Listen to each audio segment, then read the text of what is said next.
Corte. El día de hoy vamos a hablar de la validación cruzada, regresión lineal y pues algo que está implícito en eso es que también vamos a hablar de cómo se optimiza un algoritmo de este tipo. Vamos a empezar con la validación cruzada. La validación cruzada es crítica para el entrenamiento de cualquier algoritmo con datos o para el desarrollo de cualquier algoritmo con datos porque hay un número limitado de datos. Eh, Como los datos son muy valiosos, para desarrollar cualquier algoritmo de escucha de máquinas, de inteligencia artificial, tenemos que usar los datos con mucho cuidado. Si ustedes no están usando los datos de forma adecuada desde el inicio, lo que les va a pasar es que van a estar gastando el tiempo, van a estar perdiendo tiempo, van a estar como desperdiciando recursos tanto mentales como computacionales. Entonces no vayan a hacer eso. Siempre deténganse a hacer el trato adecuado de los datos. Una técnica, la técnica que casi todo el mundo usa, es la de la validación cruzada. Es simple, es muy robusta y te permite utilizar los datos de una forma sistemática. ¿Qué es la validación cruzada? Bueno, de entrada, lo que tienes que hacer es define cuáles son los datos que tienes. Y una vez que defines cuáles son los datos que tienes, de forma aleatoria, imagínate que solo tienes 95% de los datos o 90% de los datos. Esos son los datos con los que tú vas a poder trabajar. Con esos datos tú puedes hacer lo que quieras. Los puedes ver, los puedes inspeccionarlos, puedes escucharlos, puedes hacer lo que sea en el caso de la música o cualquier tipo de dato que tengas.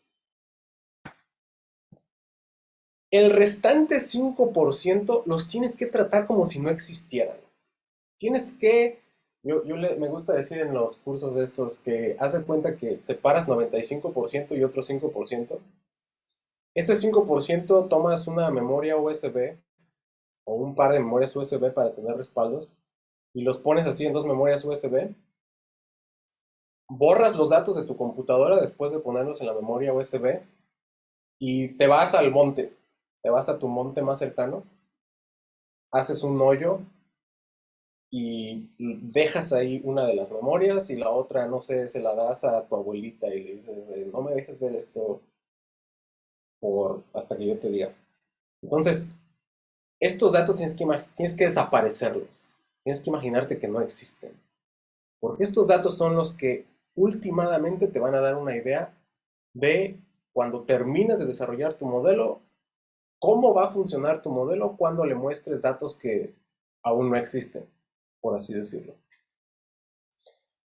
Bien, entonces 5% de los datos se desaparecen y con el 95% de los datos vas a hacer una simulación de esos datos de prueba final, dividiendo los datos de entrenamiento en C subsets o C, pues se diría doblajes, C doblos, no sé cómo se diga en español.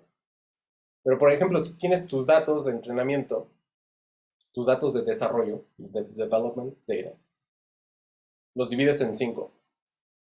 Y cuando haces el entrenamiento de tu modelo, usas 4 de esos subsets y el último lo tratas como ese datos de prueba.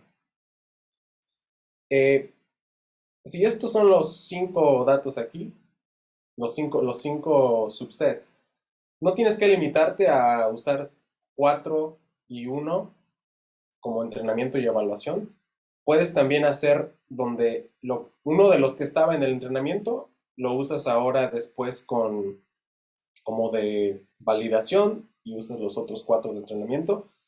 Y así haces todas las permutaciones posibles hasta que cada uno de los subsets lo ha simulado como uno de los datos de uno de los sets de prueba.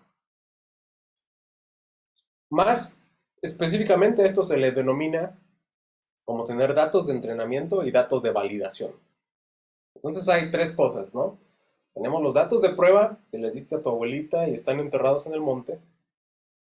Tienes los datos de entrenamiento, que son 4 o C-1 de estos subsets.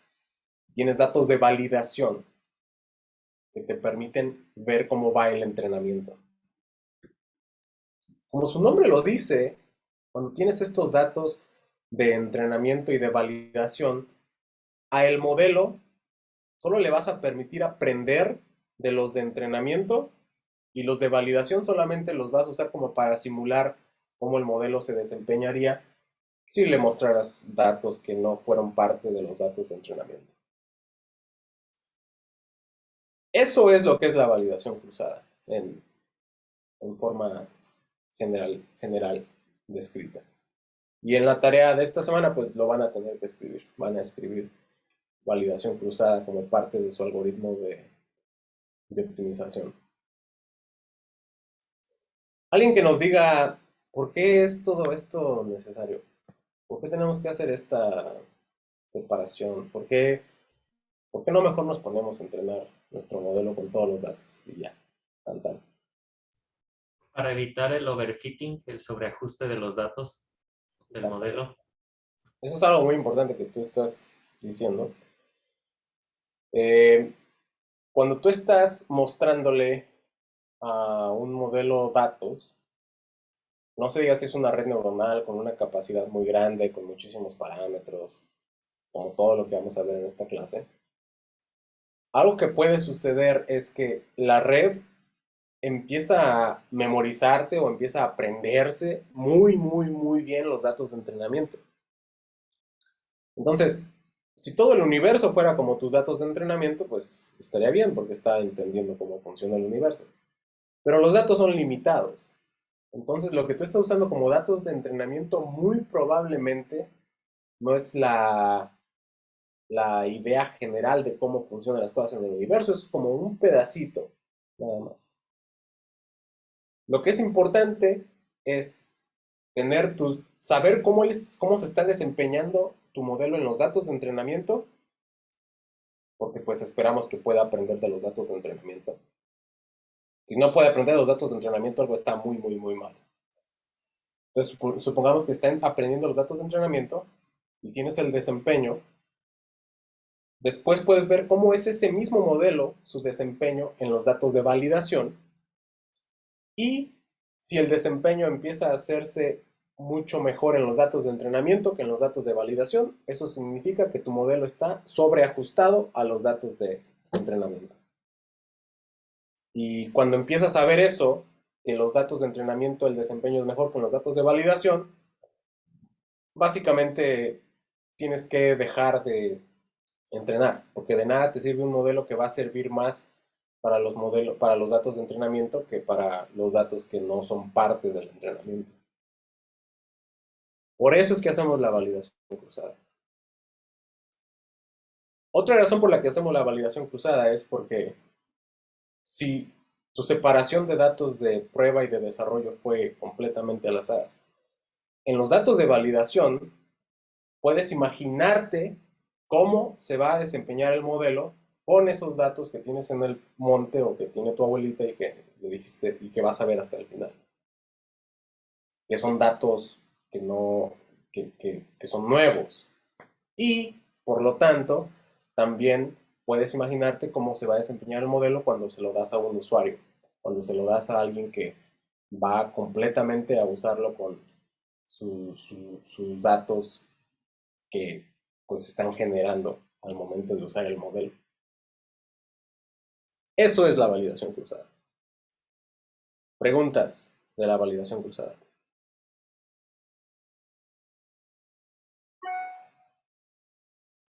¿Existe un número así como ideal de particiones dependiendo la cantidad de datos que tenemos? O sea, si yo tengo 10 datos, pues no sé si sea muy bueno hacer un tenfold, no, o sea, partirlo 10 veces y un dato Si tienes 10 puntos de datos, la verdad es que pues, mejor que Dios te bendiga y vete a juntar más datos. Sí, bueno, pero bueno, lo que me refiero es, ¿hay algún número óptimo dependiendo de cuántos datos tengo? O 5, 6, 6, 6. Mm, quizá hay algún cálculo estadístico muy inteligente que yo no conozco que te puede decir de forma óptima cómo hacerlo. Pero en mi experiencia, si tomas tus datos de desarrollo, los divides en 5 partes iguales y haces tu validación cruzada, eso es una idea muy buena de cómo se va a desarrollar, Ok, cómo se va a desempeñar tu modelo. ok, Lo que es importante aquí es hacer la aleatoriedad, hacer todas estas cosas de forma aleatoria, la separación de los datos de forma aleatoria. ok.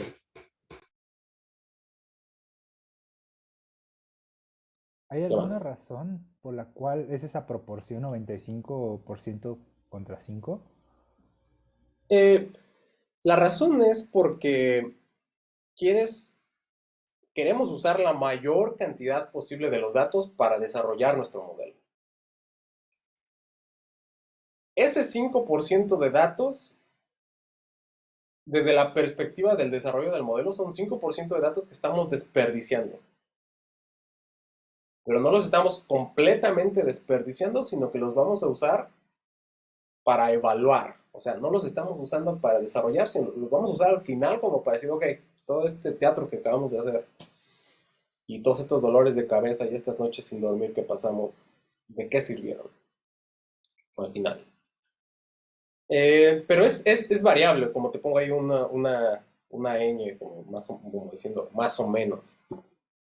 Si tú tienes muchísimos datos y no te preocupa desperdiciar, pues si quieres estar bien seguro o segura del desempeño de tu modelo, usa 15%, usa 20%. Mientras más tengas en los datos de prueba,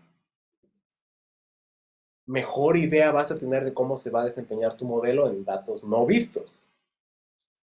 Pero al mismo tiempo, conforme usas más para los datos de prueba, los datos de entrenamiento se hacen menos y menos y el punto de estos modelos es usar la mayor cantidad de datos para desarrollarlos. Los de prueba son como una forma de tener una moderación con nosotros mismos de lo que creemos que puede hacer el modelo al final.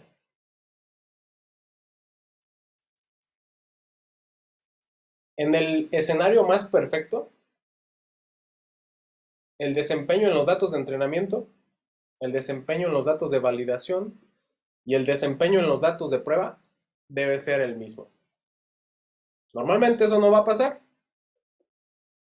Puede ser que el desempeño con los datos de entrenamiento sea mejor que con los datos de validación, pero lo que no es aceptable es que el desempeño con los datos de validación sea mucho mejor que con los desempeños con los datos de evaluación.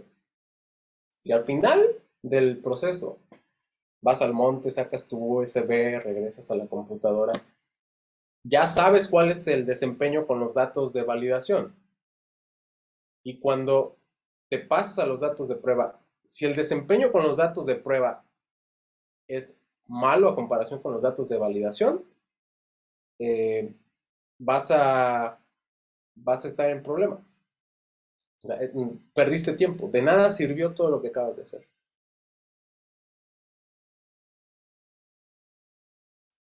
Tengo que, a ver, ahorita en el descanso hago eso.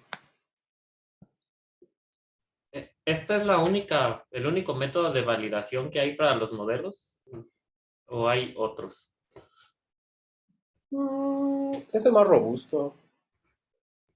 Eh, hay otros métodos donde haces como colección de datos completamente, pero para eso tienes que controlar tu metodología de colección de datos. Entonces, en ese punto ya no tienes una memoria USB en el cerro, sino que tienes como un flujo de datos que están llegando Ok, nuevo.